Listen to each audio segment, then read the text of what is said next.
ਸਤਿ ਸ਼੍ਰੀ ਅਕਾਲ ਜੀ, ਮੈਂ ਹਾਂ ਹਰਜੋਤ ਕੌਰ। ਤੁਸੀਂ ਵੇਖ ਰਹੇ ਹੋ ਪ੍ਰੋਗਰਾਮ ਖਬਰ ਪੜਤਾਲ। ਸਾਡੇ ਨਾਲ ਜੁੜੇ ਹੋਏ ਨੇ ਸੀਨੀਅਰ ਪੱਤਰਕਾਰ ਸੁਰਿੰਦਰ ਡੱਲਾ ਜੀ। ਬਹੁਤ ਬਹੁਤ ਸਵਾਗਤ ਹੈ ਡੱਲਾ ਜੀ, ਸਤਿ ਸ਼੍ਰੀ ਅਕਾਲ। ਸਤਿ ਸ਼੍ਰੀ ਅਕਾਲ ਹਰਜੋਤ ਜੀ, ਬਹੁਤ ਬਹੁਤ ਧੰਨਵਾਦ ਤੁਹਾਡਾ ਵੀ ਔਰ ਦੁਨੀਆ ਭਰ ਦੇ ਪੰਜਾਬੀਆਂ ਦਾ ਹੀ ਬਹੁਤ ਬਹੁਤ ਧੰਨਵਾਦ। ਕਿਹੜੀਆਂ ਖਾਸ ਖਬਰਾਂ, ਕਿਹੜੀਆਂ ਵੱਡੀਆਂ ਖਬਰਾਂ ਤੁਸੀਂ ਚੁਣ ਕੇ ਲਿਆਏ ਹੋ ਜਿਸ ਦੇ ਉੱਪਰ ਪੂਰੀ ਪੜਤਾਲ, ਪੂਰਾ ਐਨਾਲਿਸਿਸ ਅੱਜ ਤੁਸੀਂ ਦਰਸ਼ਕਾਂ ਦੇ ਨਾਲ ਸਾਂਝਾ ਕਰਨਾ ਚਾਹੋਗੇ? ਹਰਜੋਤ ਜੀ, 3-4 ਅਹਿਮ ਖਬਰਾਂ ਨੇ ਔਰ ਇੱਕ ਇੱਕ ਕਰਕੇ ਉਹਨਾਂ ਸਾਰੀਆਂ ਖਬਰਾਂ ਦਾ ਐਨਾਲਿਸਿਸ ਅੱਗੇ ਵਧਾਵਾਂਗੇ। ਸਭ ਤੋਂ ਪਹਿਲਾਂ ਮੈਂ ਬੀਜੇਪੀ ਦੀ ਗੱਲ ਕਰਨਾ ਚਾਹੁੰਦਾ। ਪੰਜਾਬ ਦੇ ਵਿੱਚ ਹਰਜੋਤ ਜੀ, ਬੀਜੇਪੀ ਇੱਕ ਵਾਰ ਫੇਰ ਮੁਸ਼ਕਲਾਂ ਦੇ ਵਿੱਚ ਘਿਰਦੀ ਨਜ਼ਰ ਆ ਰਹੀ ਹੈ।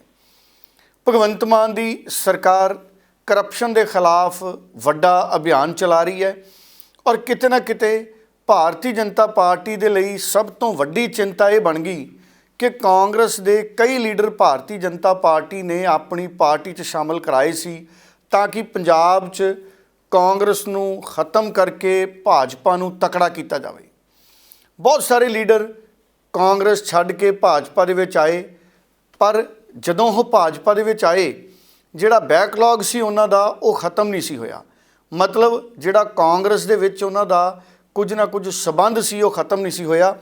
ਔਰ ਵਿਜੀਲੈਂਸ ਜਿਸ ਤਰੀਕੇ ਨਾਲ ਪੁੱਛ ਪੜਤਾਲ ਔਰ ਜਾਂਚ ਕਰ ਰਹੀ ਹੈ ਕਰਪਸ਼ਨ ਦੇ ਐਲੀਗੇਸ਼ਨ, ਮਨਪ੍ਰੀਤ ਬਾਦਲ ਦੀ ਵੀ ਗੱਲ ਤੋਰ ਲਈਏ, ਮਨਪ੍ਰੀਤ ਬਾਦਲ ਤੇ ਵੀ ਕਰਪਸ਼ਨ ਦੇ ਇਲਜ਼ਾਮ ਆ ਗਏ। ਹੁਣ ਤਾਂ ਗੁਰਪ੍ਰੀਤ ਕਾਂਗੜ ਨੂੰ ਕੱਲ੍ਹ ਵਿਜੀਲੈਂਸ ਬਿਊਰੋ ਵੱਲੋਂ ਸੱਦਿਆ ਗਿਆ ਸੀ ਔਰ ਸੁੰਦਰ ਸ਼ਾਮ ਅਰੋੜਾ ਕਾਫੀ ਸਮਾਂ ਜੇਲ੍ਹ ਦੇ ਵਿੱਚ ਉਹਨਾਂ ਨੂੰ ਕੱਟਣਾ ਪਿਆ। ਸੋ ਕਈ ਲੀਡਰ ਕਾਂਗਰਸ ਦੇ ਜਿਹੜੇ ਬੀਜੇਪੀ ਦੇ ਵਿੱਚ ਚਲੇ ਗਏ ਸੀ, ਬਲਬੀਰ ਸਿੰਘ ਢਿੱਲੋਂ ਮੋਹਾਲੀ ਤੋਂ ਨੇ, ਉਹ ਵੀ ਲਗਾਤਾਰ ਵਿਜੀਲੈਂਸ ਬਿਊਰੋ ਅੱਗੇ ਜਾ ਰਹੇ ਨੇ। ਸੋ ਕਰਪਸ਼ਨ ਦੇ ਇਲਜ਼ਾਮ ਨੇ ਜਿਹੜੇ ਕਾਂਗਰਸ ਦੇ ਲੀਡਰਾਂ ਤੇ ਜਿਹੜੇ ਬੀਜੇਪੀ 'ਚ ਗਏ ਸੀ, ਹੁਣ ਬੀਜੇਪੀ ਦੀ ਕੇਂਦਰੀ ਲੀਡਰਸ਼ਿਪ ਨੂੰ ਵੀ ਤੰਗ ਕਰ ਰਹੇ ਨੇ। ਮਨਪ੍ਰੀਤ ਬਾਦਲ, ਬਲਬੀਰ ਸਿੰਘ ਸਿੱਧੂ, ਸੁੰਦਰ ਸ਼ਾਮ ਅਰੋੜਾ, ਗੁਰਪ੍ਰੀਤ ਕਾਂਗੜ ਤੇ ਕਈ ਹੋਰ, ਇਹ ਲਗਭਗ ਸਾਬਕਾ ਮੰਤਰੀ ਸਾਰੇ। ਭਾਰਤੀ ਜਨਤਾ ਪਾਰਟੀ ਨੇ ਸੋਚਿਆ ਸੀ ਕਿ ਕਾਂਗਰਸ ਦੇ ਮੰਤਰੀ ਅਗਰ ਸਾਨੂੰ ਸ਼ਾਮਲ ਕਰਨਗੇ ਤੇ ਪੰਜਾਬ ਦੇ ਵਿੱਚ ਹੌਲੀ ਹੌਲੀ ਸਾਰੀ ਕਾਂਗਰਸ ਖੁਰ ਕੇ ਬੀਜੇਪੀ 'ਚ ਆ ਜਾਊਗੀ। ਪਰ ਅੱਜ ਸਥਿਤੀਆਂ ਇਹ ਨੇ ਕਿ ਬੀਜੇਪੀ ਦੀ ਜਿਹੜੀ ਕੇਂਦਰੀ ਹਾਈ ਕਮਾਂਡ ਹੈ, ਕਿਤੇ ਨਾ ਕਿਤੇ ਜਿਹੜੀਆਂ ਰਿਪੋਰਟਾਂ ਭਾਜਪਾ ਦੇ ਵੱਖ-ਵੱਖ ਜਿਹੜੇ ਉਹਨਾਂ ਦੇ ਅੰਗ ਨੇ ਉਹਨਾਂ ਵੱਲੋਂ ਜਾਂਦੀਆਂ ਨੇ ਤੇ ਇਸ ਵਕਤ ਬਹੁਤ ਔਖਾ ਹੋਇਆ ਪਿਆ। ਅੱਕ ਚੱਬਣ ਵਾਲੀ ਸਥਿਤੀ ਬੀਜੇਪੀ ਦੀ ਬਣ ਚੁੱਕੀ ਹੈ ਪੰਜਾਬ ਦੇ ਵਿੱਚ। ਹੁਣ ਗੁਰਪ੍ਰੀਤ ਕਾਂਗੜ ਕੱਲ੍ਹ ਇੱਕ ਵਾਰੀ ਫੇਰ ਵਿਜੀਲੈਂਸ ਬਿਊਰੋ ਵੱਲੋਂ ਸੱਦੇ ਗਏ, ਪੇਸ਼ ਹੋਏ। ਆਮਦਨ ਤੋਂ ਵੱਧ ਸਰੋਤਾਂ ਦੇ ਮਾਮਲੇ 'ਚ ਵਿਜੀਲੈਂਸ ਬਿਊਰੋ ਨੇ ਕਈ ਵਿਧਾਇਕਾਂ ਨੂੰ ਸ਼ਿਕੰਜੇ 'ਚ ਲੈ ਰੱਖਿਆ। ਹਾਲਾਂਕਿ ਬੀਜੇਪੀ ਨੇ ਚੋਣਾਂ ਤੋਂ ਪਹਿਲਾਂ ਕੁਝ ਲੀਡਰਾਂ ਨੂੰ ਲੈਣ ਤੋਂ ਇਨਕਾਰ ਕਰਤਾ ਸੀ, ਕਹਿੰਦੇ ਇਹਨਾਂ ਤੇ ਕਰਪਸ਼ਨ ਦੇ ਐਲੀਗੇਸ਼ਨ ਬਹੁਤ ਵੱਡੇ ਆ, ਕਿਉਂਕਿ ਉਸ ਵੇਲੇ ਜਿਹੜੀ ਭਾਰਤੀ ਜਨਤਾ ਪਾਰਟੀ ਦੀ ਸੂਬੇ ਦੀ ਲੀਡਰਸ਼ਿਪ ਸੀ ਉਹਦਾ ਚੰਗਾ ਖਾਸਾ ਦਖਲ ਸੀ। ਕਈ ਲੀਡਰਾਂ ਨੂੰ ਭਾਜਪਾ ਦੀ ਲੀਡਰਸ਼ਿਪ ਨੇ ਸ਼ਾਮਲ ਨਹੀਂ ਹੋਣ ਦਿੱਤਾ ਭਾਰਤੀ ਜਨਤਾ ਪਾਰਟੀ 'ਚ। ਪਰ ਜਦੋਂ ਭਗਵੰਤ ਮਾਨ ਸਾਹਿਬ ਦੀ ਸਰਕਾਰ ਬਣੀ ਉਸ ਤੋਂ ਬਾਅਦ ਤਾਂ ਕਈ ਲੀਡਰ ਕਾਂਗਰਸ ਛੱਡ ਕੇ ਬੀਜੇਪੀ 'ਚ ਚਲੇ ਗਏ। ਔਰ ਅੱਜ ਸਥਿਤੀਆਂ ਇਹ ਨੇ ਕਿ ਸੁਨੀਲ ਜਾਖੜ ਜਦੋਂ ਪ੍ਰਧਾਨ ਬਣੇ ਨੇ ਭਾਰਤੀ ਜਨਤਾ ਪਾਰਟੀ ਦੇ, ਅਗਰ ਉਹ ਪੰਜਾਬ ਦੇ ਗਵਰਨਰ ਨੂੰ ਵੀ ਮੰਗ ਪੱਤਰ ਦੇ ਕੇ ਆਉਂਦੇ ਨੇ ਤੇ ਉਹਦੇ 'ਚ ਕੱਟੜ ਟਕਸਾਲੀ ਬੀਜੇਪੀ ਵਾਲੇ ਘੱਟ ਨਜ਼ਰ ਆਉਂਦੇ ਨੇ ਤੇ ਨਵੇਂ ਭਾਜਪਾਈ ਬਣੇ ਲੀਡਰ ਜ਼ਿਆਦਾ ਨਜ਼ਰ ਆਉਂਦੇ ਨੇ। ਸੋ ਬਹੁਤ ਸਾਰੇ ਲੀਡਰ ਜਦੋਂ ਗਵਰਨਰ ਕੋਲੇ ਵੀ ਗਏ ਸੁਨੀਲ ਜਾਖੜ ਦੇ ਨਾਲ ਮੰਗ ਪੱਤਰ ਦੇਣ, ਤੇ ਮੈਨੂੰ ਇੰਝ ਲੱਗਦਾ ਸੀ ਜਿਵੇਂ ਬੀਜੇਪੀ ਉਹਦੇ 'ਚ ਕਿਤੇ ਨਾ ਕਿਤੇ ਨਜ਼ਰ ਹੀ ਨਹੀਂ ਆ ਰਹੀ। ਸੋ ਮੈਂ ਮਹਿਸੂਸ ਕੀਤਾ ਕਿ ਵੱਡੀ ਗਿਣਤੀ 'ਚ ਕਾਂਗਰਸੀ ਹੈ, ਹਾਲਾਂਕਿ ਕੁਝ ਉਹਦੇ 'ਚ ਨਿਰਪੱਖ ਲੋਕ ਵੀ ਸੀ ਜਿਵੇਂ ਬਲਵੰਤ ਸਿੰਘ ਰਾਮੂਵਾਲੇ ਦੇ ਪਰਿਵਾਰਕ ਮੈਂਬਰ ਸੀ। ਸੋ ਪਰ ਮੋਟੇ ਰੂਪ 'ਚ ਜਦੋਂ ਦੇਖਿਆ ਤੇ ਇੰਝ ਲੱਗਿਆ ਕਿ ਜਿਵੇਂ ਕਾਂਗਰਸ ਦੇ ਲੋਕ ਹੀ ਭਾਰਤੀ ਜਨਤਾ ਪਾਰਟੀ ਨੂੰ ਪੰਜਾਬ ਦੇ ਵਿੱਚ ਅੱਗੇ ਵਧਾ ਰਹੇ ਨੇ। ਇਹ ਬਹੁਤ ਵੱਡੀ ਚਿੰਤਾ ਦਾ ਵਿਸ਼ਾ ਬੀਜੇਪੀ ਦੇ ਜਿਹੜੇ ਕੱਟੜ ਉਹਨਾਂ ਦਾ ਜਿਹੜਾ ਕਾਡਰ ਹੈ ਉਹਦੇ ਵਿੱਚ ਇਸ ਵਕਤ ਚੱਲ ਰਹੀ ਹੈ। ਮੈਂ ਕਈ ਬੀਜੇਪੀ ਦੇ ਜਿਹੜੇ ਪੁਰਾਣੇ ਲੀਡਰ ਨੇ ਜਾਂ ਬਹੁਤ ਪੱਕੇ ਵਲੰਟੀਅਰ ਨੇ, ਉਹਨਾਂ ਦੇ ਨਾਲ ਮੈਂ ਕਈਆਂ ਦੇ ਨਾਲ ਪਿਛਲੇ ਕਈ ਦਿਨਾਂ ਤੋਂ ਲਗਾਤਾਰ ਟੈਲੀਫੋਨ ਦੇ ਉੱਤੇ ਹਾਲ ਚਾਲ ਵੀ ਪੁੱਛ ਰਿਹਾ ਸੀ ਤੇ ਸਲਾਹ ਮਸ਼ਵਰਾ ਵੀ ਹਰਜੋਤ ਜੀ ਮੈਂ ਕਰ ਰਿਹਾ ਸੀ ਤਾਂ ਕਿ ਕੋਈ ਨਿਚੋੜ ਨਿਕਲੇ। ਸੋ ਬੀਜੇਪੀ ਦਾ ਜਿਹੜਾ ਕਾਡਰ ਹੈ ਜ਼ਮੀਨ ਤੇ ਜਾਂ ਵਰਕਰ ਨੇ, ਉਹ ਇਸ ਗੱਲ ਤੋਂ ਆਪ ਬੜੇ ਹੈਰਾਨ ਪਰੇਸ਼ਾਨ ਨੇ ਕਿ ਕੇਂਦਰੀ ਲੀਡਰਸ਼ਿਪ ਨੇ ਜਿਹੜਾ ਇਹ ਫੈਸਲਾ ਕੀਤਾ ਸੁਨੀਲ ਜਾਖੜ ਨੂੰ ਪ੍ਰਧਾਨ ਬਣਾਉਣ ਦਾ, ਇਹਦੇ ਪਿੱਛੇ ਕਾਰਨ ਕੀ ਹੈ? ਕਿਉਂਕਿ ਕਿਤੇ ਵੀ ਸੁਨੀਲ ਜਾਖੜ ਦੇ ਪ੍ਰਧਾਨ ਬਣਨ ਤੋਂ ਬਾਅਦ ਵੀ ਪੰਜਾਬ ਦੀ ਬੀਜੇਪੀ ਦੇ ਵਿੱਚ ਕੋਈ ਲਹਿਰ ਨਜ਼ਰ ਨਹੀਂ ਆਈ ਔਰ ਜਿਹੜੇ ਪੁਰਾਣੇ ਵੱਡੇ ਬੀਜੇਪੀ ਦੇ ਲੀਡਰ ਸੀ ਉਹ ਕਿਤੇ ਨਾ ਕਿਤੇ ਘੱਟ ਸਰਗਰਮ ਮੈਨੂੰ ਨਜ਼ਰ ਆ ਰਹੇ ਨੇ। ਜਿਹੜੇ ਮੰਤਰੀ ਨੇ, ਸੋਮ ਪ੍ਰਕਾਸ਼ ਜੀ ਨੇ ਬਹੁਤ ਸਰਗਰਮ ਨੇ, ਜਿਹੜੇ ਪੁਰੀ ਸਾਹਿਬ ਨੇ ਅੰਮ੍ਰਿਤਸਰ ਤੋਂ ਹਾਰ ਗਏ ਸੀ, ਕੇਂਦਰੀ ਮੰਤਰੀ ਨੇ, ਉਹ ਵੀ ਮਾੜਾ ਮੋਟਾ ਵੱਡੇ ਪ੍ਰੋਗਰਾਮਾਂ 'ਚ ਆ ਜਾਂਦੇ ਨੇ। ਲੇਕਿਨ ਉਹ ਲੀਡਰਸ਼ਿਪ ਜਿਹਨੇ ਘਰ ਘਰ ਬੀਜੇਪੀ ਦੀਆਂ ਨੀਤੀਆਂ ਪੰਜਾਬ ਦੇ ਵਿੱਚ ਪਹੁੰਚਾਈਆਂ ਸੀ, ਜਿਹੜੇ ਲੀਡਰਾਂ ਨੂੰ ਲੱਗਦਾ ਸੀ ਕਿ ਹੁਣ ਅਕਾਲੀ ਦਲ ਦਾ ਸਾਥ ਛੱਡਣ ਤੋਂ ਬਾਅਦ ਭਾਰਤੀ ਜਨਤਾ ਪਾਰਟੀ ਦੇ ਵਿੱਚ ਸਾਨੂੰ ਅੱਗੇ ਵਧਣ ਦਾ ਮੌਕਾ ਮਿਲੇਗਾ, ਉਹ ਸਾਰੇ ਲੀਡਰਾਂ ਦੇ ਦਿਲਾਂ 'ਚ ਕਿਤੇ ਨਾ ਕਿਤੇ ਇਹ ਦੁੱਖ ਹੈ ਕਿ ਹੁਣ ਤਾਂ ਬੀਜੇਪੀ ਦੇ ਵਿੱਚ ਕਾਂਗਰਸ ਵਾਲਿਆਂ ਦੀ ਝੰਡੀ ਹੈ। ਸੋ ਆਉਂਦੇ ਦਿਨਾਂ 'ਚ ਇਹ ਟਕਰਾਅ ਦੀ ਸਥਿਤੀ ਤਾਂ ਨਹੀਂ ਕਿਤੇ ਬਣੇਗੀ। ਬੀਜੇਪੀ ਦਾ ਪੁਰਾਣਾ ਕਾਡਰ ਤੇ ਜਿਹੜੇ ਨਵੇਂ ਬੀਜੇਪੀ 'ਚ ਆ ਰਹੇ ਨੇ ਲੀਡਰ, ਇਹਨਾਂ ਦੋਹਾਂ ਦੇ ਦਰਮਿਆਨ ਇਹ ਬਹੁਤ ਇਹਦੇ 'ਤੇ ਗਹਿਰੀ ਨਜ਼ਰ ਭਾਰਤੀ ਜਨਤਾ ਪਾਰਟੀ ਦੇ ਕਈ ਵਿੰਗ ਨੇ, ਸੰਘ ਜਿਹੜਾ ਉਹਦੀ ਵੀ ਖਾਸ ਤੌਰ ਦੇ ਉੱਤੇ ਇਹਦੇ 'ਤੇ ਨਜ਼ਰ ਹੈ। ਔਰ ਮੈਂ ਦੇਖ ਰਿਹਾ ਸੀ ਕਿ ਹੁਣ ਕਿਉਂਕਿ ਸਮਾਂ ਨੇੜੇ ਹੈ ਲੋਕ ਸਭਾ ਚੋਣਾਂ ਦਾ, ਲੋਕ ਸਭਾ ਚੋਣਾਂ ਲਈ ਉਮੀਦਵਾਰ ਨੇ ਜਿਹੜੇ ਉਹਨਾਂ ਦੀ ਆਪਣੇ ਪੱਧਰ 'ਤੇ ਤਿਆਰੀ ਹੈ, ਲੇਕਿਨ ਬਹੁਤ ਜਿਹੜੇ ਭਾਰਤੀ ਜਨਤਾ ਪਾਰਟੀ ਦੇ ਟਕਸਾਲੀ ਆਗੂ ਸੀ ਕਿਤੇ ਨਾ ਕਿਤੇ ਉਹ ਵੀ ਹੁਣ ਇਸ ਵਕਤ ਹਰਜੋਤ ਜੀ ਦੁਚਿੱਤੀ 'ਚ ਆ ਗਏ ਵੀ ਪਤਾ ਨਹੀਂ ਟਿਕਟ ਸਾਨੂੰ ਬੀਜੇਪੀ ਵਾਲਿਆਂ ਨੂੰ ਮਿਲਣੀ ਹੈ ਜਾਂ ਟਿਕਟ ਜਿਹੜੀ ਕਾਂਗਰਸ ਜਾਂ ਅਕਾਲੀ ਦਲ 'ਚੋਂ ਆਏ ਬੀਜੇਪੀ ਵਾਲਿਆਂ ਨੂੰ ਮਿਲਣੀ ਹੈ। ਸੋ ਕਾਂਗਰਸ ਦੇ ਬਹੁਤ ਸਾਰੇ ਜਿਹੜੇ ਲੀਡਰ ਨੇ ਜਿਹੜੇ ਭਾਰਤੀ ਜਨਤਾ ਪਾਰਟੀ 'ਚ ਗਏ ਸੀ, ਉਹ ਵੀ ਹੁਣ ਇਹ ਦਾਅਵਾ ਠੋਕ ਰਹੇ ਨੇ ਕਿ ਅਸੀਂ ਹੁਣ ਲੋਕ ਸਭਾ ਲੜਾਂਗੇ। ਪਰ ਮੈਂ ਜਿਵੇਂ ਪਹਿਲਾਂ ਜ਼ਿਕਰ ਕੀਤਾ ਹੈ, ਮਨਪ੍ਰੀਤ ਬਾਦਲ ਦਾ ਜਿਹੜਾ ਮਾਮਲਾ ਉੱਭਰ ਕੇ ਸਾਹਮਣੇ ਆਇਆ, ਭਾਵੇਂ ਇਹ ਇੱਕ ਪਲਾਟ ਦਾ ਹੀ ਮਸਲਾ ਹੈ, ਲੇਕਿਨ ਮਨਪ੍ਰੀਤ ਸਿੰਘ ਬਾਦਲ ਜਿਸ ਤਰ੍ਹਾਂ ਨਾਲ ਸਿਆਸਤ ਦੇ ਵਿੱਚ ਰਹੇ ਨੇ, ਜਿਸ ਤਰ੍ਹਾਂ ਨਾਲ ਉਹਨਾਂ ਦੀ ਇੱਕ ਬਹੁਤ ਇਮਾਨਦਾਰ ਲੀਡਰ ਦੀ ਛਵੀ ਸੀ, ਜਿਸ ਤਰ੍ਹਾਂ ਨਾਲ ਇਹ ਗੱਲਾਂ ਹੁੰਦੀਆਂ ਸੀ ਕਿ ਉਹ ਕਾਰ ਆਪ ਚਲਾਉਂਦੇ ਨੇ, ਗਨਮੈਨ ਨਹੀਂ ਰੱਖਦੇ।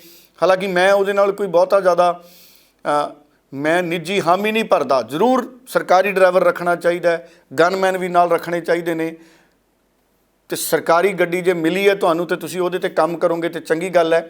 ਸੋ ਇਹ ਕਈ ਚੀਜ਼ਾਂ ਕਿ ਅਸੀਂ ਸਰਕਾਰੀ ਗੱਡੀ ਨਹੀਂ ਰੱਖੀ, ਅਸੀਂ ਗਨਮੈਨ ਨਹੀਂ ਰੱਖੀ, ਫਿਰ ਸਰਕਾਰੀ ਕੋਠੀ ਵੀ ਨਹੀਂ ਸੀ ਰੱਖਣੀ ਚਾਹੀਦੀ, ਫਿਰ ਕੋਠੀ ਵੀ ਆਪਣੀ ਕਿਰਾਏ 'ਤੇ ਲੈ ਕੇ ਰਹਿਣਾ ਚਾਹੀਦਾ ਸੀ ਲੀਡਰਾਂ ਨੂੰ। ਹਾਲਾਂਕਿ ਮਨਪ੍ਰੀਤ ਬਾਦਲ ਨੇ ਭਗਵੰਤ ਮਾਨ ਪੰਜਾਬ ਦੇ ਮੁੱਖ ਮੰਤਰੀ ਦੇ ਟਵੀਟ ਦਾ ਜ਼ਿਕਰ ਵੀ ਕੀਤਾ ਸੀ, ਪਰ ਮੈਨੂੰ ਇਹ ਲੱਗਦਾ ਕਿ ਗੱਲ ਟਵੀਟ ਦੇ ਨਾਲ ਨਹੀਂ ਬਣਨੀ। ਮਨਪ੍ਰੀਤ ਬਾਦਲ ਨੂੰ ਬਹੁਤ ਸਪਸ਼ਟਤਾ ਦੇ ਨਾਲ, ਬਹੁਤ ਖੁੱਲ੍ਹ ਕੇ ਇਸ ਪੂਰੇ ਮਾਮਲੇ 'ਚ ਪੰਜਾਬ ਦੇ ਲੋਕਾਂ ਨੂੰ ਦੱਸਣਾ ਪਏਗਾ, ਕਿਉਂਕਿ ਜਿਸ ਤਰ੍ਹਾਂ ਨਾਲ ਮੀਡੀਆ ਦੇ ਵਿੱਚ ਚਰਚਾ ਹੈ, ਜਿਸ ਤਰ੍ਹਾਂ ਨਾਲ ਅਖਬਾਰਾਂ ਦੇ ਵਿੱਚ ਸੁਰਖੀਆਂ ਬਣੀਆਂ ਨੇ, ਸੋ ਇਹ ਮਾਮਲਾ ਜਿਹੜਾ ਹੈ ਕਿਤੇ ਨਾ ਕਿਤੇ ਬਹੁਤ ਵੱਡਾ ਬਣ ਰਿਹਾ ਹੈ। ਔਰ ਮਨਪ੍ਰੀਤ ਬਾਦਲ ਦੀਆਂ ਜਿਹੜੀਆਂ ਸੰਭਾਵਨਾਵਾਂ ਬਣ ਰਹੀਆਂ ਸੀ, ਕਈ ਲੋਕ ਮਨਪ੍ਰੀਤ ਬਾਦਲ ਦੀਆਂ ਸੰਭਾਵਨਾਵਾਂ ਵੀ ਬਣਾ ਰਹੀਆਂ ਸੀ ਕਿ ਜਿਵੇਂ ਭਾਜਪਾ ਉਮੀਦਵਾਰ ਲੱਭ ਰਹੀ ਹੈ, ਜਿਵੇਂ ਭਾਜਪਾ ਨੂੰ ਲੱਗਦਾ ਸੀ ਕਿ ਬਾਦਲ ਪਰਿਵਾਰ ਨਾਲ ਹੀ ਸੰਬੰਧਿਤ ਹੈ, ਪਹਿਲਾਂ ਵੀ ਕਾਂਗਰਸ ਦੀ ਟਿਕਟ ਤੋਂ ਚੋਣ ਲੜੇ ਨੇ, ਪਤੰਗ ਵਾਲੇ ਚੋਣ ਨਿਸ਼ਾਨ ਤੋਂ ਵੀ ਚੋਣ ਲੜੇ ਸੀ, ਜਿਵੇਂ ਭਾਜਪਾ ਸੋਚ ਰਹੀ ਸੀ ਕਿ ਮਨਪ੍ਰੀਤ ਬਾਦਲ ਨੂੰ ਅਸੀਂ ਬਠਿੰਡੇ ਤੋਂ ਉਮੀਦਵਾਰ ਬਣਾ ਸਕਦੇ ਹਾਂ। ਕਈ ਲੀਡਰ ਭਾਜਪਾ ਦੇ ਸੋਚਦੇ ਸੀ, ਕਿਉਂਕਿ ਆਪਣੇ ਲੀਡਰ ਭਾਜਪਾ ਕੋਲੇ ਅੱਜ ਕੱਲ੍ਹ ਘੱਟ ਹੈ, ਹਾਲਾਂਕਿ ਹੈਗੇ ਨੇ ਪਰ ਉਹ ਟਿਕਟਾਂ ਉਹਨਾਂ ਨੂੰ ਘੱਟ ਦਿੱਤੀਆਂ ਜਾਂਦੀਆਂ। ਹੁਣ ਜਲੰਧਰ ਬੀਜੇਪੀ 'ਚ ਕਈ ਲੀਡਰ ਸੀ, ਲੇਕਿਨ ਜਲੰਧਰ ਦੇ ਕਿਸੇ ਸਥਾਨਕ ਲੀਡਰ ਨੂੰ ਭਾਰਤੀ ਜਨਤਾ ਪਾਰਟੀ ਨੇ ਟਿਕਟ ਨਹੀਂ ਦਿੱਤੀ। ਹੁਣ ਮਨਪ੍ਰੀਤ ਬਾਦਲ ਦਾ ਇਸ ਪੂਰੇ ਮਾਮਲੇ ਤੋਂ ਬਾਅਦ ਬਠਿੰਡਾ ਦੇ ਵਿੱਚ ਉਮੀਦਵਾਰ ਬਣਨ 'ਤੇ ਕਿਤੇ ਨਾ ਕਿਤੇ ਬੀਜੇਪੀ ਦੇ ਵਿੱਚ ਵੀ ਸਵਾਲ ਖੜਾ ਹੋਏਗਾ। ਇਸੇ ਤਰ੍ਹਾਂ ਨਾਲ ਮੋਹਾਲੀ ਤੋਂ ਕਾਂਗਰਸ ਦੇ ਇੱਕ ਸਾਬਕਾ ਮੰਤਰੀ, ਉਹਨਾਂ ਬਾਰੇ ਮੰਨਿਆ ਜਾਂਦਾ ਸੀ ਕਿ ਉਹ ਟਿਕਟ ਦੇ ਦਾਅਵੇਦਾਰ ਹੋ ਸਕਦੇ ਨੇ, ਉੱਥੇ ਵੀ ਹੁਣ ਸਵਾਲ ਖੜੇ ਹੋਣ ਲੱਗ ਗਏ। ਕਈ ਅਜਿਹੀਆਂ ਸੀਟਾਂ ਨੇ, ਮੈਂ ਕਿਹਦਾ ਨਾਮ ਲਵਾਂ, ਜਿੱਥੇ ਭਾਰਤੀ ਜਨਤਾ ਪਾਰਟੀ ਹੁਣ ਬੜੀ ਦੁਚਿੱਤੀ ਵਾਲੀ ਸਥਿਤੀ 'ਚ ਆ ਗਈ, ਕਿਉਂਕਿ ਅੱਜ ਵੀ ਹਾਲਾਤ ਅਜਿਹੇ ਨੇ। ਹੁਣ ਸਨੀ ਦਿਓਲ ਦਾ ਹੀ ਜ਼ਿਕਰ ਕਰ ਲਈਏ। ਸਨੀ ਦਿਓਲ ਪਿੱਛੇ ਜੇ ਮੈਂ ਫਿਲਮ ਦੀ ਪ੍ਰਮੋਸ਼ਨ 'ਚ ਦੇਖਿਆ, ਖੂਬ ਨਜ਼ਰ ਆਏ, ਭਾਵੇਂ ਉਹ ਫਿਲਮ ਜਿਹੜੀ ਉਹਨਾਂ ਨੇ ਪਹਿਲਾਂ ਬਣਾਈ ਸੀ ਉਹਦੇ 'ਚ ਭਾਰਤ ਦੀ ਜਿਹੜੀ ਹੈ ਉਹ ਭਾਰਤ ਨੂੰ ਬੜੀ ਚੰਗੀ ਤਰ੍ਹਾਂ ਦਿਖਾਇਆ ਪਾਕਿਸਤਾਨ ਦੇ ਮੁਕਾਬਲੇ ਕਿ ਅਸੀਂ ਇੱਕ ਚੰਗਾ ਮੁਲਕ ਹਾਂ। ਪਰ ਅੱਜ ਵੀ ਸਨੀ ਦਿਓਲ ਆਪਣੇ ਆਪ ਨੂੰ ਗੁਰਦਾਸਪੁਰ ਦਾ ਨੰਬਰ 1 ਮੈਂਬਰ ਪਾਰਲੀਮੈਂਟ ਨਹੀਂ ਬਣਾ ਸਕੇ। ਇਹ ਤਾਂ ਲੋਕ ਦੱਸਣਗੇ ਵੀ ਉਹ ਪਹਿਲੇ 10 ਚੋਂ 91 ਨੰਬਰ 'ਤੇ ਨੇ, ਪਰ ਜਿੰਨਾ ਉਹ ਫਿਲਮ 'ਚ ਜਾਂ ਫਿਲਮ ਦੀ ਤਿਆਰੀ 'ਚ ਐਕਟਿਵ ਨਜ਼ਰ ਆਉਂਦੇ ਨੇ ਸਨੀ ਦਿਓਲ, ਕਦੀ ਗੁਰਦਾਸਪੁਰ 'ਚ ਨਹੀਂ ਇੰਨਾ ਨਜ਼ਰ ਆਏ। ਪਾਰਲੀਮੈਂਟ ਦੇ ਵਿੱਚ ਇੱਕ ਅੱਧੀ ਵਾਰੀ ਉਹ ਨਜ਼ਰ ਆਏ ਨੇ, ਹਾਲਾਂਕਿ ਜਾਂਦੇ ਹੋਣਗੇ ਪਾਰਲੀਮੈਂਟ ਦੇ ਵਿੱਚ, ਪਰ ਜਿੰਨਾ ਕੱਦ ਹੈ ਸਨੀ ਦਿਓਲ ਦਾ, ਉਹ ਗੁਰਦਾਸਪੁਰ ਨੂੰ ਓਡੀ ਪ੍ਰਸਿੱਧੀ ਨਹੀਂ ਦਵਾ ਸਕੇ, ਗੁਰਦਾਸਪੁਰ ਲਈ ਓਡਾ ਕੁਝ ਕਰ ਨਹੀਂ ਸਕੇ। ਹਾਲਾਂਕਿ ਵਿਨੋਦ ਖੰਨਾ ਜਿਨ੍ਹਾਂ ਨੂੰ ਪੁਲਾਂ ਵਾਲਾ ਲੀਡਰ ਕਹਿੰਦੇ ਸੀ, ਉਹਨਾਂ ਨੇ ਬਹੁਤ ਕੰਮ ਕੀਤਾ ਗੁਰਦਾਸਪੁਰ ਦੇ ਵਿੱਚ, ਪਰ ਭਾਜਪਾ ਸਨੀ ਦਿਓਲ ਨੂੰ ਲੈ ਕੇ ਆਈ ਸੀ। ਔਰ ਇਸ ਵਾਰ ਗੁਰਦਾਸਪੁਰ ਵੀ ਭਾਰਤੀ ਜਨਤਾ ਪਾਰਟੀ ਲਈ ਚਿੰਤਾ ਦਾ ਕਾਰਨ ਬਣਿਆ ਪਿਆ ਕਿ ਹੁਣ ਗੁਰਦਾਸਪੁਰ 'ਚ ਸਨੀ ਦਿਓਲ ਤੋਂ ਬਾਅਦ ਕਿਹਨੂੰ ਲੈ ਆਈਏ। ਸਰਹੱਦੀ ਸੂਬਾ ਹੈ ਸਾਡਾ, ਜੇ ਗੁਰਦਾਸਪੁਰ ਸਨੀ ਦਿਓਲ ਨਹੀਂ ਲੜੂਗਾ ਤੇ ਫਿਰ ਬੀਜੇਪੀ ਕਿਹਨੂੰ ਲੜਾਊਗੀ? ਕੀ ਫੇਰ ਵਾਰੀ ਜਾਖੜ ਸਾਹਿਬ ਦੀ ਆਊਗੀ?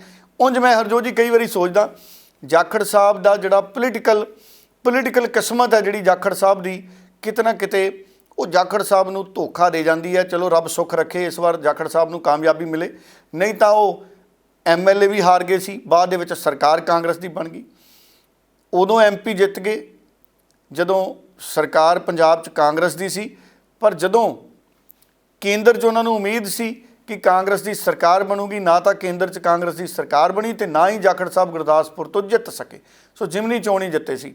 ਸੋ ਹੁਣ ਉਮੀਦ ਕਰਦੇ ਹਾਂ ਕਿ ਜਾਖੜ ਸਾਹਿਬ ਕਿਹੜੇ ਹਲਕੇ 'ਚ ਆਉਂਦੇ ਨੇ, ਕੀ ਪਰਫਾਰਮੈਂਸ ਕਰਦੇ ਨੇ। ਨਿੱਜੀ ਤੌਰ 'ਤੇ ਸੁਨੀਲ ਜਾਖੜ ਉਹਨਾਂ ਦਾ ਵਿਰੋਧ ਨਹੀਂ, ਪਰ ਭਾਰਤੀ ਜਨਤਾ ਪਾਰਟੀ ਦੇ ਵਿੱਚ ਕਿਤੇ ਨਾ ਕਿਤੇ ਅਜਿਹੀ ਵੱਡੀ ਲੀਡਰਸ਼ਿਪ ਹੈ ਜਿਹੜੀ ਖੁੱਲ੍ਹ ਕੇ ਤਾਂ ਨਹੀਂ, ਪਰ ਅੰਦਰ ਖਾਤੇ ਸੁਨੀਲ ਜਾਖੜ ਉਹਨਾਂ ਦੀ ਪ੍ਰਧਾਨਗੀ ਦਾ ਵਿਰੋਧ ਤਾਂ ਕਿਤੇ ਨਾ ਕਿਤੇ ਕਰ ਹੀ ਰਹੀ ਹੈ। ਕਿਉਂਕਿ ਸੰਕੇਤ ਨੇ ਜਿਹੜੇ ਉਹ ਸੋਸ਼ਲ ਮੀਡੀਆ 'ਤੇ ਔਰ ਜਦੋਂ ਲੀਡਰਾਂ ਦੇ ਨਾਲ ਗੱਲ ਕਰਦੇ ਹਾਂ ਤੇ ਮਿਲ ਜਾਂਦੇ ਨੇ ਕਿ ਭਾਰਤੀ ਜਨਤਾ ਪਾਰਟੀ ਦੇ ਵਿੱਚ ਇਸ ਵਕਤ ਵੀ ਸਥਿਤੀ ਉਹੀ ਹੈ ਕਿ 2024 'ਚ ਅਸੀਂ ਪੰਜਾਬ 'ਚ ਕੀ ਕਰਾਂਗੇ। ਮੈਨੂੰ ਲੱਗਦਾ ਹੈ ਅੰਤ ਦੇ ਵਿੱਚ ਸਮਝੌਤਾ ਅਕਾਲੀ ਦਲ ਨਾਲ ਹੀ ਕਰਨਾ ਪੈਣਾ ਹੈ, ਪਰ ਪਤਾ ਨਹੀਂ ਉਦੋਂ ਤੱਕ ਬੇਰ ਪੂਰੀ ਤਰ੍ਹਾਂ ਨਾਲ ਡੁੱਲ ਤਾਂ ਨਹੀਂ ਚੁੱਕੇ ਹੋਣਗੇ। ਕਈ ਵਾਰ ਕਹਿੰਦੇ ਨੇ ਕਿ ਡੁੱਲੇ ਬੇਰਾਂ ਦਾ ਕੁਝ ਨਹੀਂ ਵਿਗੜਿਆ, ਪਰ ਜੇ ਸਮਾਂ ਜ਼ਿਆਦਾ ਲੱਗ ਜੇ ਤੇ ਫਿਰ ਨੁਕਸਾਨ ਹੋ ਜਾਂਦਾ ਹੈ। ਹੁਣ ਇਹ ਤਾਂ ਵਕਤ ਦੱਸੂਗਾ ਕਿ ਸਮਝੌਤਾ ਅਕਾਲੀ ਦਲ ਤੇ ਭਾਰਤੀ ਜਨਤਾ ਪਾਰਟੀ ਦਾ ਕਦੋਂ ਕੁ ਹੁੰਦਾ ਹੈ, ਪਰ ਇਹ ਹੋਣਾ ਲਗਭਗ ਮੇਰੀ ਨਜ਼ਰ ਦੇ ਵਿੱਚ, ਮੇਰੇ ਅਨੁਮਾਨ ਮੁਤਾਬਕ ਤੈਅ ਹੈ, ਕਿਉਂਕਿ ਬੀਜੇਪੀ ਕੋਲੇ ਹਜੇ ਤੱਕ ਹੋਰ ਕੋਈ ਤਾਕਤ ਨਹੀਂ ਪੰਜਾਬ 'ਚ ਕਿ ਭਾਰਤੀ ਜਨਤਾ ਪਾਰਟੀ ਪੰਜਾਬ 'ਚ ਕਾਂਗਰਸ ਤੋਂ ਆਏ ਲੀਡਰਾਂ ਦੇ ਸਹਾਰੇ 13 ਸੀਟਾਂ ਤੇ ਕੋਈ ਕਰਿਸ਼ਮਾ ਕਰੇ। ਹਾਲਾਂਕਿ ਜਿਹੜੀਆਂ ਸੀਟਾਂ ਬੀਜੇਪੀ ਕੋਲੇ ਸੀ, ਨਵਜੋਤ ਸਿੰਘ ਸਿੱਧੂ ਦੇ ਜਾਣ ਤੋਂ ਬਾਅਦ ਅੰਮ੍ਰਿਤਸਰ ਵੀ ਬੀਜੇਪੀ ਅੱਜ ਤੱਕ ਨਹੀਂ ਜਿੱਤ ਸਕੀ। ਇਸ ਕਰਕੇ ਬੀਜੇਪੀ ਦੀਆਂ ਸਥਿਤੀਆਂ ਕੋਈ ਬਹੁਤੀਆਂ ਜ਼ਿਆਦਾ ਚੰਗੀਆਂ ਨਹੀਂ ਹੈ। ਇਸ ਕਰਕੇ ਹਰਜੋਤ ਜੀ ਜਦੋਂ ਹੁਣ ਮੰਗ ਕਰਨ ਵੀ ਸੁਨੀਲ ਜਾਖੜ ਗਏ ਪੰਜਾਬ ਦੇ ਗਵਰਨਰ ਕੋਲੇ ਕਿ ਪੰਜਾਬ ਦੇ ਮੁੱਖ ਮੰਤਰੀ ਦੀ ਜਾਂ ਸਰਕਾਰ ਦੀ ਜਾਂਚ ਕੀਤੀ ਜਾਵੇ ਕਿ ਕੀ ਨਦੀਆਂ ਨਹਿਰਾਂ ਦੀ ਸਫਾਈ ਹੋਈ ਔਰ ਪੰਜਾਬ ਸਰਕਾਰ ਮੁਆਵਜ਼ਾ ਦੇਵੇ। ਮੈਂ ਉਸ ਦਿਨ ਵੀ ਗੱਲ ਕੀਤੀ ਸੀ ਕਿ ਸੁਨੀਲ ਜਾਖੜ ਨੂੰ ਪ੍ਰਧਾਨ ਮੰਤਰੀ ਸਾਹਿਬ ਕੋਲੇ ਵੀ ਜਾਣਾ ਚਾਹੀਦਾ ਹੈ ਕਿ ਪ੍ਰਧਾਨ ਮੰਤਰੀ ਸਾਹਿਬ ਵਿਰੋਧੀ ਧਿਰਾਂ ਦੇ ਜਿਹੜੇ ਮੈਂਬਰ ਪਾਰਲੀਮੈਂਟ ਨੇ ਉਹ 20,000 ਕਰੋੜ ਦਾ ਪੈਕੇਜ ਪੰਜਾਬ ਲਈ ਮੰਗ ਰਹੇ ਨੇ। ਘੱਟੋ ਘੱਟ ਸੁਨੀਲ ਜਾਖੜ ਸਾਹਿਬ ਤੁਸੀਂ 1,000 ਕਰੋੜ ਦਾ ਪੈਕੇਜ ਮੋਦੀ ਸਾਹਿਬ ਤੋਂ ਮੰਗੋ। ਸੋ ਜਦ ਤੱਕ ਭਾਰਤੀ ਜਨਤਾ ਪਾਰਟੀ ਦੇ ਲੀਡਰ ਦੇਸ਼ ਦੇ ਪ੍ਰਧਾਨ ਮੰਤਰੀ ਅੱਗੇ ਪੰਜਾਬ ਦੇ ਹੱਕਾਂ ਲਈ ਡਟ ਕੇ ਖੜਨਾ ਨਹੀਂ ਸਿੱਖਣਗੇ, ਤਦ ਤੱਕ ਭਾਰਤੀ ਜਨਤਾ ਪਾਰਟੀ ਪੰਜਾਬ ਦੇ ਵਿੱਚ ਮੈਨੂੰ ਲੱਗਦਾ ਹੈ ਦੁਚਿੱਤੀ ਵਾਲੀ ਸਥਿਤੀ 'ਚ ਰਹੇਗੀ। ਬਾਕੀ ਵੇਖਦੇ ਹਾਂ ਕੀ ਬਣਦਾ। 2024 ਹੁਣ ਨੇੜੇ ਹੈ ਤੇ ਅਗਲੇ ਕੁਝ ਦਿਨਾਂ 'ਚ ਤਸਵੀਰ ਸਾਫ਼ ਹੋਣੀ ਸ਼ੁਰੂ ਹੋ ਜਾਣੀ। ਉਧਰ ਹਰਜੋਤ ਜੀ ਦੂਸਰੀ ਖਬਰ ਜੇ ਮੈਂ ਗੱਲ ਕਰਾਂ ਤੇ ਭਗਵੰਤ ਮਾਨ ਮੁੱਖ ਮੰਤਰੀ ਦਾ ਜ਼ਿਕਰ ਕਰਨਾ ਬਣਦਾ ਹੈ। ਰਾਜਨੀਤਿਕ ਤੌਰ 'ਤੇ ਭਗਵੰਤ ਮਾਨ ਹਰ ਨਵੇਂ ਦਿਨ ਦੇ ਨਾਲ ਹੋਰ ਸੂਝਵਾਨ ਲੀਡਰ ਦੇ ਤੌਰ 'ਤੇ ਉੱਭਰਦੇ ਵਿਖਾਈ ਦਿੰਦੇ ਨੇ। ਮੈਂ ਕਹਿਣਾ ਚਾਹੂੰਗਾ ਇੱਕ ਤਰੀਕੇ ਨਾਲ ਭਗਵੰਤ ਮਾਨ ਨੇ 2024 ਤੋਂ ਪਹਿਲਾਂ ਪੋਲੀਟੀਕਲ ਗਰਾਊਂਡ ਵੀ ਸੈੱਟ ਕਰਤੀ। ਹਾਲਾਂਕਿ ਸਰਕਾਰ ਦੇ ਬਹੁਤ ਸਾਰੇ ਫੈਸਲੇ ਨੇ ਜਿਨ੍ਹਾਂ ਨਾਲ ਸਿੱਧੇ ਤੌਰ 'ਤੇ ਲੋਕਾਂ ਨੂੰ ਖੁਸ਼ੀ ਪ੍ਰਾਪਤ ਜਿਹੜੀ ਹੋ ਰਹੀ ਹੈ। ਹੁਣ ਕਣਕ ਤੇ ਆਟਾ ਦਾਲ ਦੇ ਸੰਬੰਧ ਦੇ ਵਿੱਚ ਜਿਹੜੀ ਇੱਕ ਪੁਰਾਣੀ ਯੋਜਨਾ ਸੀ, ਦਿੱਲੀ ਦੇ ਵਿੱਚ ਵੀ ਸੀ, ਸੋ ਪੰਜਾਬ ਦੇ ਵਿੱਚ ਵੀ ਘਰ ਘਰ ਆਟੇ ਕਣਕ ਦੀ ਜਿਹੜੀ ਡਿਲੀਵਰੀ ਵਾਲੀ ਯੋਜਨਾ ਸੀ, ਉਹਦੇ ਉੱਤੇ ਵੀ ਪੰਜਾਬ ਦੀ ਸਰਕਾਰ ਨੇ ਕੱਲ੍ਹ ਮੰਤਰੀ ਮੰਡਲ ਦੀ ਬੈਠਕ ਦੇ ਵਿੱਚ ਅਹਿਮ ਫੈਸਲੇ ਲਏ ਨੇ। ਸਾਨੂੰ ਪਤਾ ਹੈ ਕੌਮੀ ਖੁਰਾਕ ਸੁਰੱਖਿਆ ਐਕਟ ਦੇ ਅਧੀਨ ਮਾਡਲ ਫੇਅਰ ਪ੍ਰਾਈਸ ਸ਼ਾਪਸ ਦਾ ਜਿਹੜਾ ਸੰਕਲਪ ਸੀ ਆਮ ਆਦਮੀ ਪਾਰਟੀ ਦਾ, ਉਹਦੇ 'ਤੇ ਮੰਤਰੀ ਮੰਡਲ ਵੱਲੋਂ ਮਨਜ਼ੂਰੀ ਦੇ ਦਿੱਤੀ ਗਈ ਹੈ ਔਰ ਇਹਦੇ ਨਾਲ ਨਾਲ ਇੱਕ ਤਰੀਕੇ ਨਾਲ ਰਸਤਾ ਸਾਫ਼ ਹੋ ਗਿਆ। ਘਰ ਦੇ ਦਰਵਾਜ਼ੇ ਤੱਕ ਆਟਾ ਕਣਕ ਪੁੱਜੇਗੀ ਔਰ ਬਹੁਤ ਸਾਰੇ ਲੋਕ ਜਿਹੜੇ ਲਾਈਨਾਂ 'ਚ ਜਿਨ੍ਹਾਂ ਨੂੰ ਖੜਨਾ ਪੈਂਦਾ, ਮਜਬੂਰੀ 'ਚ ਮੀਂਹ ਕਣੀ ਦੇ ਵਿੱਚ ਜਾਣਾ ਪੈਂਦਾ, ਮੈਨੂੰ ਲੱਗਦਾ ਕਿ ਘਰ ਤੱਕ ਅਗਰ ਡਿਲੀਵਰੀ ਅਨਾਜ ਦੀ ਹੋਏਗੀ ਤੇ ਇਹ ਇੱਕ ਬਹੁਤ ਸਨਮਾਨਜਨਕ ਤਰੀਕੇ ਦੇ ਨਾਲ ਕੋਈ ਵੀ ਜਿਹੜਾ ਪਰਿਵਾਰ ਹੈ ਉਹ ਗ੍ਰਹਿਣ ਕਰੇਗਾ, ਲਾਭਪਾਤਰੀ ਗ੍ਰਹਿਣ ਕਰੇਗਾ। ਸਰਕਾਰ ਵੱਲੋਂ ਜਿਹੜਾ ਵੀ ਅਨਾਜ ਹੈ ਉਹਨੂੰ ਮੁਹੱਈਆ ਕਰਾਇਆ ਜਾਏਗਾ। ਸੋ ਇਹ ਇੱਕ ਆਪਣੇ ਆਪ ਦੇ ਵਿੱਚ ਮੁਫਤ ਬਿਜਲੀ ਤੋਂ ਬਾਅਦ ਇਹ ਇੱਕ ਵੱਡਾ ਕਦਮ ਬਣ ਸਕਦਾ ਹੈ। ਮੁਫਤ ਬਿਜਲੀ ਮੈਂ ਹਮੇਸ਼ਾ ਹਾਮੀ ਰਿਹਾ ਕਿ ਮੁਫਤ ਬਿਜਲੀ ਪੰਜਾਬ ਦੇ ਲੋਕਾਂ ਨੂੰ ਮਿਲਣੀ ਚਾਹੀਦੀ ਹੈ। ਕਿਸੇ ਵੀ ਸੂਬੇ ਦੀ ਜਿਹੜੀ ਸਰਕਾਰ ਹੈ ਉਹਦੀ ਜ਼ਿੰਮੇਵਾਰੀ ਹੈ ਕਿ ਉਹ ਲੋਕਾਂ ਨੂੰ ਵੱਧ ਤੋਂ ਵੱਧ ਸਹੂਲਤਾਂ ਕਿਵੇਂ ਦੇਵੇ। ਮੁਫਤ ਬਿਜਲੀ ਵੀ ਇੱਕ ਵੱਡੀ ਸਹੂਲਤ ਹੈ। ਹਾਲਾਂਕਿ ਮੈਂ ਇਹ ਵੀ ਹਮੇਸ਼ਾ ਕਹਿਣਾ ਕਿ ਸਰਕਾਰ ਇਹਦੇ ਤੇ ਇੱਕ ਨਿਯਮ ਬਣਾਵੇ, ਜਿਹੜੇ ਲੋਕ ਬਿੱਲ ਦੇਣਾ ਚਾਹੁੰਦੇ ਨੇ ਉਹ ਬਿੱਲ ਦੇ ਸਕਣ। ਪਰ ਮੁਫਤ ਬਿਜਲੀ ਦੀ ਯੋਜਨਾ ਇੱਕ ਚੰਗਾ ਫੈਸਲਾ ਹੈ, ਔਰ ਅਗਰ ਘਰ ਅਨਾਜ ਦੀ ਡਿਲੀਵਰੀ ਹੁੰਦੀ ਹੈ ਇਹ ਵੀ ਇੱਕ ਚੰਗਾ ਫੈਸਲਾ ਹੋਏਗਾ। ਉਂਝ ਅੱਜ ਕੱਲ੍ਹ ਤਾਂ ਪੀਜ਼ਾ ਬਰਗਰ ਵੀ ਅੱਜ ਕੱਲ੍ਹ ਜਿਹੜੇ ਨੌਜਵਾਨ ਨੇ ਉਹਨਾਂ ਨੂੰ ਰੁਜ਼ਗਾਰ ਵੀ ਮਿਲਦਾ ਹੈ, ਘਰ ਘਰ ਡਿਲੀਵਰ ਹੁੰਦੇ ਨੇ। ਸੋ ਇਹ ਵਿਵਸਥਾ ਜਿਹੜੀ ਅਗਰ ਆਉਂਦੇ ਦਿਨਾਂ 'ਚ ਸ਼ੁਰੂ ਹੁੰਦੀ ਹੈ ਇਹ ਵੀ ਇੱਕ ਸਰਕਾਰ ਦੀ ਜਿਹੜੀ ਇੱਕ ਛਵੀ ਹੈ ਲੋਕਾਂ ਦੇ ਵਿੱਚ ਉਹਨੂੰ ਹੋਰ ਮਜ਼ਬੂਤ ਕਰੇਗੀ। ਸੋ ਮੈਂ ਐਂਟੀ ਕਰਪਸ਼ਨ ਦੇ ਖਿਲਾਫ ਲੜਾਈ, ਐਂਟੀ ਕਰਪਸ਼ਨ ਮੁਹਿੰਮ ਆਮ ਆਦਮੀ ਪਾਰਟੀ ਦੀ, ਔਰ ਕਈ ਲੋਕ ਪੱਖੀ ਫੈਸਲੇ, ਵੱਡੇ ਫੈਸਲੇ, ਮੁਫਤ ਬਿਜਲੀ ਵੀ ਉਹਨਾਂ 'ਚੋਂ ਵੱਡਾ ਫੈਸਲਾ ਹੈ, ਔਰ ਅਨਾਜ ਦੀ ਵੰਡ ਵਾਲਾ ਫੈਸਲਾ ਵੀ ਵੱਡਾ ਫੈਸਲਾ ਹੈ। ਇਸ ਤਰੀਕੇ ਦੇ ਜਿਹੜੇ ਫੈਸਲੇ ਨੇ ਕਿਤੇ ਨਾ ਕਿਤੇ 2024 ਤੋਂ ਪਹਿਲਾਂ ਇੱਕ ਗਰਾਊਂਡ ਸੈੱਟ ਕਰਦੇ ਨੇ, ਜਦੋਂ ਬੀਜੇਪੀ ਨੂੰ ਖੁਦ ਨਹੀਂ ਪਤਾ ਕਿ ਭਾਰਤੀ ਜਨਤਾ ਪਾਰਟੀ 'ਚ ਕਿਵੇਂ 2024 ਦੀਆਂ ਵੋਟਾਂ ਦੇ ਵਿੱਚ ਉਤਰਨਾ ਹੈ। ਹਾਲ ਦੀ ਘੜੀ ਕੁਝ ਵੀ ਸਪਸ਼ਟ ਨਹੀਂ ਕਿ ਅਕਾਲੀ ਦਲ ਨਾਲ ਜਾਣਾ ਹੈ ਜਾਂ ਨਹੀਂ ਜਾਣਾ। ਹਾਲਾਂਕਿ ਮਜਬੂਰੀ ਬਣ ਜਾਣੀ, ਉਹਨਾਂ ਨੂੰ ਜਾਣਾ ਪੈਣਾ। ਔਰ ਇਸੇ ਤਰ੍ਹਾਂ ਸ਼੍ਰੋਮਣੀ ਅਕਾਲੀ ਦਲ ਵੀ ਦੁਚਿੱਤੀ ਵਾਲੀ ਸਥਿਤੀ 'ਚ ਹੈ ਕਿਤੇ ਨਾ ਕਿਤੇ। ਭਾਵੇਂ ਅਕਾਲੀ ਦਲ ਕਹਿ ਰਿਹਾ ਕਿ ਸਾਡਾ ਬਸਪਾ ਨਾਲ ਗਠਬੰਧਨ ਪੱਕਾ ਹੈ, ਪਰ ਆਪਣੇ ਪੱਧਰ ਤੇ ਅਕਾਲੀ ਦਲ ਲਈ 2024 'ਚ ਪਾਰ ਲਾਉਣਾ ਬੜਾ ਔਖਾ ਹੈ। ਸੁਖਬੀਰ ਬਾਦਲ ਔਰ ਬੀਬੀ ਹਰਸਿਮਰਤ ਕੌਰ ਲਈ, ਇਹਨਾਂ ਦੋਨਾਂ ਦੇ ਲਈ ਵੀ ਆਪਣੀ ਸੀਟ ਬਚਾਉਣੀ ਬਹੁਤ ਵੱਡਾ ਚੈਲੰਜ ਇਸ ਵਾਰ ਬਣਨ ਵਾਲਾ ਹੈ। ਔਰ ਜਿੱਥੇ ਤੱਕ ਗੱਲ ਰਹੀ ਕਾਂਗਰਸ ਦੀ, ਕਾਂਗਰਸ ਔਰ ਆਮ ਆਦਮੀ ਪਾਰਟੀ ਕਿਉਂਕਿ ਇੰਡੀਆ ਗਠਬੰਧਨ ਦਾ ਹਿੱਸਾ ਹੈ, ਸੋ ਇਹਨਾਂ ਦੋਵਾਂ ਦੇ ਲਈ ਅਗਰ ਸੀਟਾਂ ਦੀ ਵੰਡ ਚੰਗੀ ਤਰ੍ਹਾਂ ਪੰਜਾਬ 'ਚ ਹੋ ਜਾਂਦੀ ਹੈ ਤੇ ਮੈਨੂੰ ਲੱਗਦਾ ਹੈ 13-14 ਸੀਟਾਂ ਇਸ ਵਾਰ ਬਹੁਤ ਗੋਲਡਨ ਓਪਰਚੁਨਿਟੀ ਬਣ ਸਕਦੀਆਂ ਇਹਨਾਂ ਦੋਹਾਂ ਧਿਰਾਂ ਲਈ। ਔਰ ਆਮ ਆਦਮੀ ਪਾਰਟੀ ਜਿਹੜੀ ਵੱਧ ਤੋਂ ਵੱਧ 4 ਸੀਟਾਂ 2014 ਦੇ ਵਿੱਚ ਪੰਜਾਬ 'ਚੋਂ ਪਾਰਲੀਮੈਂਟ ਦੇ ਵਿੱਚ ਗਈਆਂ ਸੀ, ਇਸ ਵਾਰ ਮੈਨੂੰ ਲੱਗਦਾ ਉਹ ਸੀਟਾਂ ਵੱਧ ਸਕਦੀਆਂ ਨੇ ਅਗਰ ਇੰਡੀਆ ਗੱਠਜੋੜ ਦੇ ਤਹਿਤ, ਸਮਝੌਤੇ ਦੇ ਤਹਿਤ ਸੀਟਾਂ ਵੰਡੀਆਂ ਜਾਂਦੀਆਂ ਨੇ। ਤੇ ਮੈਨੂੰ ਨਹੀਂ ਲੱਗਦਾ ਕਿ ਪੰਜਾਬ 'ਚ ਆਮ ਆਦਮੀ ਪਾਰਟੀ ਇਸ ਵਾਰ ਕੋਈ ਲੋਕ ਸਭਾ ਦੀ ਸੀਟ ਹਾਰਨ ਦੀ ਸਥਿਤੀ 'ਚ ਹੋਏਗੀ ਅੱਜ ਦੀ ਘੜੀ। ਸੋ ਆਉਣ ਵਾਲੇ ਜਿਹੜੇ ਹਾਲਾਤ ਨੇ ਉਹ ਕਿਸ ਤਰ੍ਹਾਂ ਦੇ ਰਹਿਣਗੇ ਉਹਦੇ ਹਿਸਾਬ ਨਾਲ ਗੱਲ ਹੋਏਗੀ। ਪਰ ਅੱਜ ਜੋ ਸਥਿਤੀਆਂ ਬਣ ਰਹੀਆਂ ਨੇ, ਜਿਸ ਤਰ੍ਹਾਂ ਨਾਲ ਭਗਵੰਤ ਮਾਨ ਪੰਜਾਬ ਦੀ ਸਰਕਾਰ ਚਲਾ ਰਹੇ ਨੇ ਔਰ ਲੋਕਾਂ ਦੇ ਹੱਕ 'ਚ ਕਈ ਵੱਡੇ ਫੈਸਲੇ ਕਰ ਰਹੇ ਨੇ, ਉਹਦੇ ਨਾਲ ਇਹ ਸਥਿਤੀਆਂ ਬਣ ਰਹੀਆਂ ਨੇ। ਕਿਉਂਕਿ ਇੰਡੀਆ ਗਠਬੰਧਨ ਦੇ ਵਿੱਚ ਕਾਂਗਰਸ ਦੇ ਨਾਲ ਵੀ ਆਮ ਆਦਮੀ ਪਾਰਟੀ ਦਾ ਜਿਹੜਾ ਇੱਕ ਤਾਲਮੇਲ ਹੈ, ਇਹ ਸਾਰੇ ਫੈਕਟਰ ਅੱਜ ਆਮ ਆਦਮੀ ਪਾਰਟੀ ਨੂੰ ਵੀ ਪੰਜਾਬ ਦੇ ਵਿੱਚ ਮਜ਼ਬੂਤ ਕਰਦੇ ਨੇ। ਹਾਲਾਂਕਿ ਇਹਦਾ ਫਾਇਦਾ ਪੰਜਾਬ 'ਚ ਕਾਂਗਰਸ ਨੂੰ ਵੀ ਹੋਣਾ ਹੈ, ਇਹਦੇ 'ਚ ਕੋਈ ਦੋ ਰਾਏ ਨਹੀਂ ਹੈ ਕਿ ਜਿਹੜੀ ਐਂਟੀ ਕਰਪਸ਼ਨ ਦੀ ਜਿਹੜੀ ਮੂਵਮੈਂਟ ਹੈ ਪੰਜਾਬ 'ਚ, ਜਾਂ ਐਂਟੀ ਕਰਪਸ਼ਨ ਦਾ ਜਿਹੜਾ ਅਭਿਆਨ ਹੈ, ਅਗਰ ਉਹ ਕਾਂਗਰਸ 'ਚ ਜਿਹੜੇ ਵੀ ਲੋਕ ਕਿਤੇ ਨਾ ਕਿਤੇ ਕਰਪਸ਼ਨ ਦੇ ਇਲਜ਼ਾਮਾਂ 'ਚ ਨੇ, ਅਗਰ ਉਹਨਾਂ ਦੇ ਉੱਤੇ ਕਾਰਵਾਈਆਂ ਉਸੇ ਤਰ੍ਹਾਂ ਚੱਲਦੀਆਂ ਰਹੀਆਂ ਤੇ ਲੰਮੇ ਸਮੇਂ 'ਚ ਉਹਦੇ ਨਾਲ ਕਾਂਗਰਸ ਦਾ ਭਲਾ ਹੋਏਗਾ। ਕਿਉਂਕਿ ਅਗਰ ਕਾਂਗਰਸ ਕਰਪਸ਼ਨ ਵਾਲੀ ਘੁਣਾ ਤੋਂ ਬਚੇ, ਉਹਦੇ 'ਚ ਕਾਂਗਰਸ ਦੀ ਸਿਹਤ ਚੰਗੀ ਰਹੇਗੀ। ਨਹੀਂ ਤਾਂ ਇਸ ਘੁਣ ਨੇ, ਕਰਪਸ਼ਨ ਦੇ ਘੁਣ ਨੇ ਪੰਜਾਬ 'ਚ ਕਾਂਗਰਸ ਨੂੰ ਵੀ ਨਹੀਂ ਤਾਂ ਕਾਫੀ ਜ਼ਿਆਦਾ ਨੁਕਸਾਨ ਕਰ ਦੇਣਾ। ਸੋ ਲੱਕੜ ਨੂੰ ਲੱਗੀ ਘੁਣ ਛੇਤੀ ਕਿਤੇ ਹਟਦੀ ਨਹੀਂ। ਸੋ ਕਈ ਵਾਰੀ ਤਾਂ ਲੱਕੜ ਵੀ ਖਾ ਜਾਂਦੀ ਹੈ, ਮਿੱਟੀ ਬਣ ਜਾਂਦੀ ਹੈ ਲੱਕੜ। ਸੋ ਇਹ ਹੁਣ ਕਾਂਗਰਸ ਨੇ ਤੈਅ ਕਰਨਾ ਹੈ ਕਿ ਅਗਰ ਕਾਂਗਰਸ ਅੱਜ ਵੀ ਕਰਪਸ਼ਨ ਦੇ ਇਲਜ਼ਾਮਾਂ ਵਾਲੇ ਲੀਡਰਾਂ ਨੂੰ ਪਿੱਛੇ ਕਰੇਗੀ ਤੇ ਕਾਂਗਰਸ ਦੀ ਚੜ੍ਹਤ ਰਹੇਗੀ, ਨਹੀਂ ਤਾਂ ਕਾਂਗਰਸ ਦੇ ਲਈ ਜਿਹੜੀਆਂ ਸਥਿਤੀਆਂ ਨੇ ਉਹ ਚਿੰਤਾਜਨਕ ਬਣੀਆਂ ਰਹਿਣਗੀਆਂ। ਕਿਉਂਕਿ ਕਰਪਸ਼ਨ ਤੇ ਕਾਂਗਰਸ ਇਹ ਦੋਵੇਂ ਇਕੱਠੇ ਨਹੀਂ ਚੱਲ ਸਕਦੇ। ਇਸੇ ਤਰ੍ਹਾਂ ਸਭ ਤੋਂ ਵੱਡੀ ਜਿਹੜੀ ਸਾਡੀ ਸਰਕਾਰ ਦਾ ਟੀਚਾ ਸੀਗਾ ਔਰ ਸਾਡੀ ਮੈਂ ਸਮਝਦਾ ਗਰੰਟੀ ਸੀਗੀ ਪੰਜਾਬ ਦੇ ਅੰਦਰ, ਅਰਵਿੰਦ ਕੇਜਰੀਵਾਲ ਜੀ ਨੇ ਇਲੈਕਸ਼ਨ ਦੇ ਸਮੇਂ, ਸਰਦਾਰ ਭਗਵੰਤ ਸਿੰਘ ਮਾਨ ਜੀ ਨੇ ਇਲੈਕਸ਼ਨ ਦੇ ਸਮੇਂ ਪੰਜਾਬ ਦੇ ਲੋਕਾਂ ਨੂੰ ਕਿਹਾ ਸੀਗਾ ਕਿ ਜਦੋਂ ਸਾਡੀ ਸਰਕਾਰ ਆਊਗੀ ਜਿਹੜੀ ਆਟਾ ਵੰਡਣ ਦੀ ਪ੍ਰਕਿਰਿਆ ਗਈ ਅਸੀਂ ਤੁਹਾਡੇ ਘਰ ਤੱਕ ਲੈ ਕੇ ਜਾਵਾਂਗੇ। ਸੋ ਵੀ ਜਿਹੜੀ ਅੱਜ ਅਸੀਂ ਉਸ ਪਾਲਿਸੀ ਨੂੰ ਪ੍ਰਵਾਨਗੀ ਦਿੱਤੀ ਆ।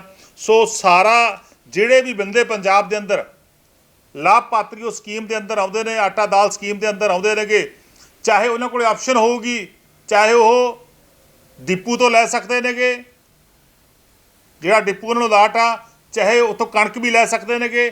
ਜੋ ਆਪਦੇ ਆਪ ਨੂੰ ਆਟਾ ਲੈਣ ਲਈ ਰਜਿਸਟਰ ਕਰਾਉਣਗੇ ਤਾਂ ਆਟਾ ਜਿਹੜਾ ਹੈਗਾ ਸਰਕਾਰ ਉਹਨਾਂ ਨੂੰ ਘਰ ਤੱਕ ਜਿਹੜਾ ਹੈਗਾ ਪਹੁੰਚਾਊਗੀ। ਇਹਦੇ ਲਈ ਅਸੀਂ ਘੱਟੋ ਘੱਟ 500 ਹੋਰ ਡਿਪੂ ਜਿਹੜੇ ਨੇਗੇ ਉਹ ਮਾਰਕਫੈਡ ਖੋਲੂਗਾ ਤਾਂ ਕਿ ਕੋਈ ਵੀ ਵਿਅਕਤੀ ਜਿਹੜਾ ਹੈਗਾ ਇਸ ਸਕੀਮ ਤੋਂ ਵਾਂਝਾ ਨਾ ਰਹਿ ਸਕੇ। ਆਟਾ ਦਾਲ ਸਕੀਮ ਜਿਹੜੀ ਹੈਗੀ ਉਹ ਅੱਜ ਪ੍ਰਵਾਨਗੀ ਮਿਲੀ ਹੈਗੀ।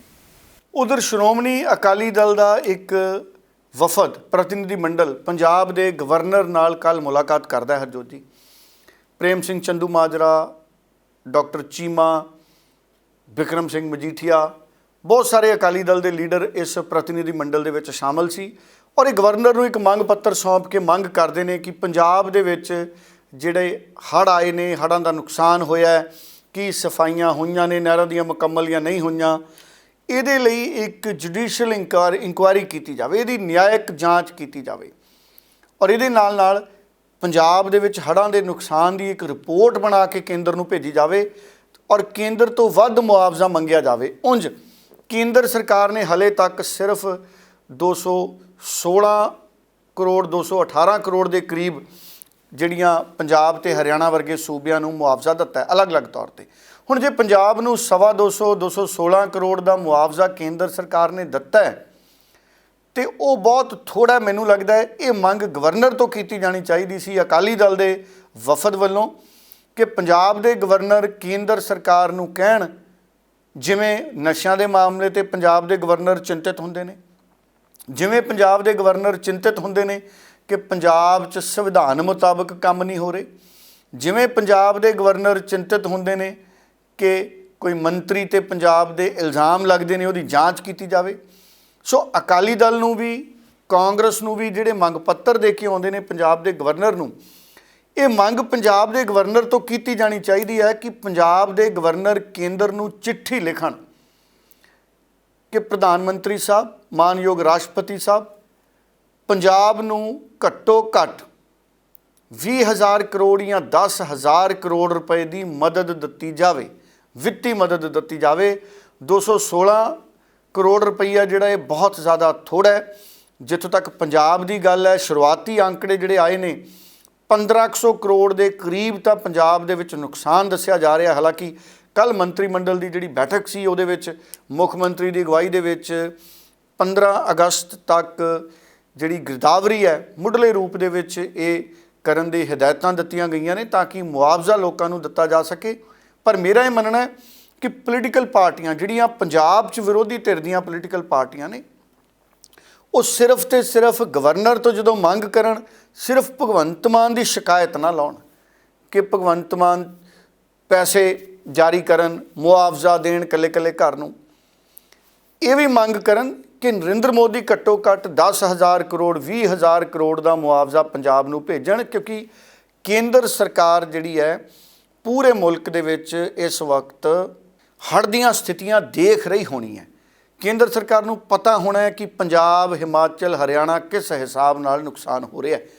ਸੋ ਨਿਸ਼ਚਿਤ ਤੌਰ ਤੇ ਮੇਰਾ ਇਹ ਮੰਨਣਾ ਹੈ ਕਿ ਸਾਰੀਆਂ ਵਿਰੋਧੀ ਪਾਰਟੀਆਂ, ਠੀਕ ਹੈ, ਪੰਜਾਬ ਦੇ ਮੁੱਖ ਮੰਤਰੀ ਨੂੰ ਵੀ ਇਸ ਪਾਸੇ ਹੋਰ ਧਿਆਨ ਦੇਣ ਦੀ ਲੋੜ ਹੈ ਕਿ ਕਿਵੇਂ ਵੱਧ ਤੋਂ ਵੱਧ ਲੋਕਾਂ ਤੱਕ ਮਦਦ ਪੁੱਜੇ। ਅਸੀਂ ਫੌਰੀ ਤੌਰ ਤੇ ਕਿਸਾਨਾਂ ਦੇ, ਜ਼ਰੂਰਤਮੰਦਾਂ ਦੇ ਖਾਤਿਆਂ 'ਚ ਪੈਸੇ ਪਾਈਏ, ਪਰ ਕੇਂਦਰ ਦੀ ਜ਼ਿੰਮੇਵਾਰੀ ਵੀ ਬਰਾਬਰ ਦੀ ਬਣਦੀ ਹੈ।